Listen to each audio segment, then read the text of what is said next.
কষ্টে পাওয়া মনিটাইজেশন যদি সেটআপ ভুলের কারণে এইভাবে নষ্ট হয়ে যায় তাহলে কিন্তু কোনোভাবেই সেটা মেনে নেওয়া যায় না। দেখতে পাচ্ছেন এইখানে your payout account is restricted for monetising এবং এখানে কিন্তু ভেরিফাই আইডেন্টিটি চলে আসছে। তো নর্মালি যেটা হয়, আপনি যখন ফেসবুকে ব্যাংক সেটআপ করবেন বা পেআউট সেটআপ করবেন তখন আপনাকে সতর্ক হয়ে ব্যাংক সেটআপ করতে হবে। যদি আপনার এই ব্যাংক সেটআপ করতে গিয়ে কোনো প্রকার এলোমেলো হয় এবং যদি আপনাকে ধরিয়ে দেয় আনইউজুয়াল অ্যাক্টিভিটি, তাহলে কিন্তু আপনার পেআউট সবকিছু ঠিকঠাক মতো সেটআপ করার পরেও আপনাকে এখানে ভেরিফাই আইডেন্টিটি ধরিয়ে দিবে। আর যদি আপনি এইখান থেকে আইডেন্টিটি ভেরিফাই করতে না পারেন তাহলে আপনার পেআউট থাকবে ঠিকই, কিন্তু আপনি ইনকাম করতে পারবেন না। আপনার এখানে হয়তো বা শত শত ডলারও থাকতে পারে, বাট সেই ডলার কিন্তু আপনার ব্যাংকে ট্রান্সফার হবে না। আর যতদিন পর্যন্ত আপনি এইখান থেকে ভেরিফাই আইডেন্টিটি কনফার্ম করতে না পারবেন ততদিন পর্যন্ত আপনি ফেসবুকে কাজ করলে সেই কাজটা আপনার বৃথা যাবে। কারণ এই পেআউট যদি আপনি সংশোধন না করেন তাহলে কিন্তু আপনার ইনকাম হলেও সেই ইনকাম আপনার ব্যাংকে ট্রান্সফার হবে না, আপনার পকেট পর্যন্ত আপনি নিয়ে আসতে পারবেন না। কেন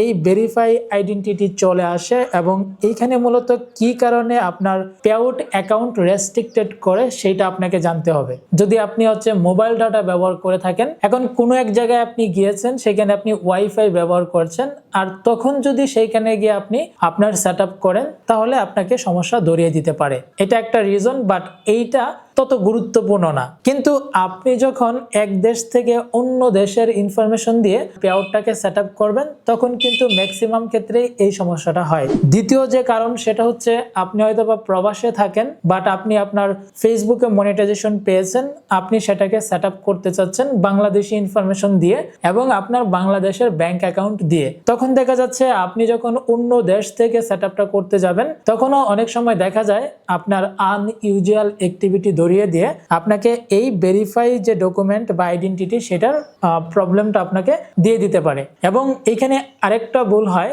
যারা প্রবাসে থাকে তাদের ব্যাংক অ্যাকাউন্ট অ্যাড করে ফেলে এবং অন্য কারো টিন সার্টিফিকেট অ্যাড করে ফেলে এবং অন্য কারো এনআইডি কার্ডের ইনফরমেশন অ্যাড করে ফেলেন। এই ক্ষেত্রে আপনারা যেটা করবেন, তিনটা ইনফরমেশন সঠিক থাকতে হবে। আপনার এনআইডি কার্ড, আপনার টিন সার্টিফিকেট এবং আপনার ব্যাংক অ্যাকাউন্ট নাম্বার, তিনটাই একজনের নামে হতে হবে এবং আপনি যে কান্ট্রিতে বসবাস করেন সেইখানকার ইনফরমেশন দিয়ে কিন্তু আপনাকে ব্যাংক সেটআপ করতে হবে। তো এখন আমার কাছে কিন্তু এটা একটা কাজ এসেছে যেটার সমস্যাটা আমরা সমাধান করব। অলরেডি এটার কাজটা আমরা হাতে নিয়েছি। এখানে একজনের আইডিটা কিন্তু আমি নিয়েছি, সেটা হচ্ছে বেল্লাল মিয়া।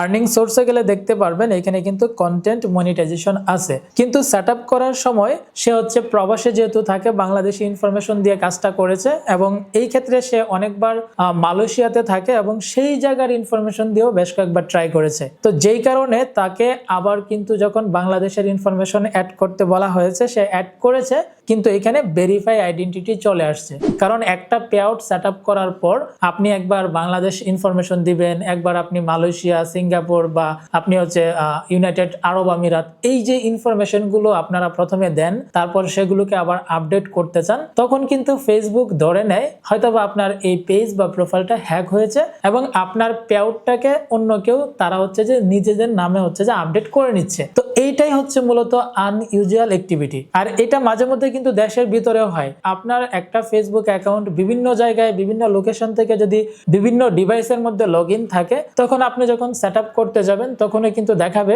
এটা আনইউজুয়াল অ্যাক্টিভিটি। আর বিশেষ করে ফেসবুক বিভিন্ন সময় কিন্তু তারা মিস্টেকলিও কিন্তু বিভিন্ন ইস্যু ধরিয়ে দেয়। সো যেই ক্ষেত্রে কিন্তু আপনি সঠিকভাবে কাজ করলেও কিন্তু অনেক সময় আপনাকে এই ভেরিফাই আইডেন্টিটি দিয়ে দিতে পারে। আবার অনেক ক্ষেত্রে দেখা যায় যে অনেকের সেটআপ করা পেজ অথবা প্রোফাইল কিন্তু কিনে নিয়ে কাজ করতে চায়। কারো কাছ থেকে পেজ বা প্রোফাইল কেনার পর সেটআপ করা পেআউট যখন তারা আপডেট করতে চায়, তাদের ব্যাংক অ্যাকাউন্ট পরিবর্তন করে নিজেদের ব্যাংকে আপডেট করতে চায় এবং এখানে টিন সার্টিফিকেট তারপরে নামের কিন্তু একটা মিসম্যাচ থাকে। সো ওই ক্ষেত্রে যখন তারা সংশোধন করতে চায় সংশোধন হয়, কিন্তু সেটার সাথে কিন্তু এই ভেরিফাই আইডেন্টিটি এই সমস্যাটা ধরিয়ে দেয়। ফেসবুকের নিয়ম অনুযায়ী যদি আপনি তাদেরকে এই সকল তথ্য না দিতে পারেন তাহলে কিন্তু আপনার ভেরিফিকেশনটা কমপ্লিট হবে না।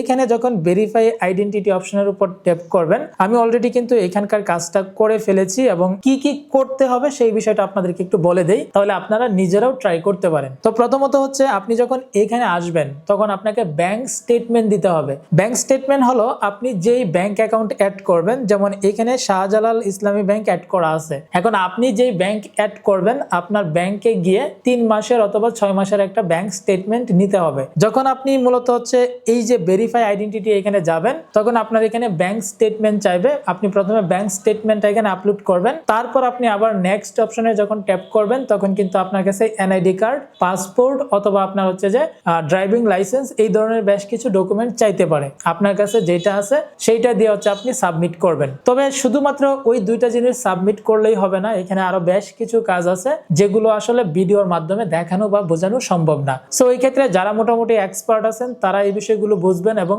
এই সমস্যাটা সমাধান করতে পারবেন, কিন্তু 99% ব্যক্তি এই সমস্যাটা হলে সেটার সমাধান করতে পারে না। তো যাদের এই ধরনের সমস্যা রয়েছে তারা চাইলে সমাধান করার জন্য আমাদের সাথে যোগাযোগ করতে পারেন। এছাড়াও ফেসবুকের যেই ধরনের পেআউট সম্পর্কিত সমস্যা হয়, যে ধরনের ভুলগুলো হয় সেগুলো কিন্তু আপনারা নিচে দেখতে পাচ্ছেন। এই ভুলগুলো যদি আপনাদের হয়ে থাকে, যদি নিজেরা সমাধান করতে পারেন তাহলে সমাধান করে নেবেন, আর যদি নিজেরা করতে না পারেন তাহলে নিচের দেওয়া হোয়াটসঅ্যাপ নম্বরে যোগাযোগ করবেন, আমাদের মাধ্যমে সমাধান করিয়ে নিতে পারবেন। সকলে ভালো থাকবেন, সুস্থ থাকবেন।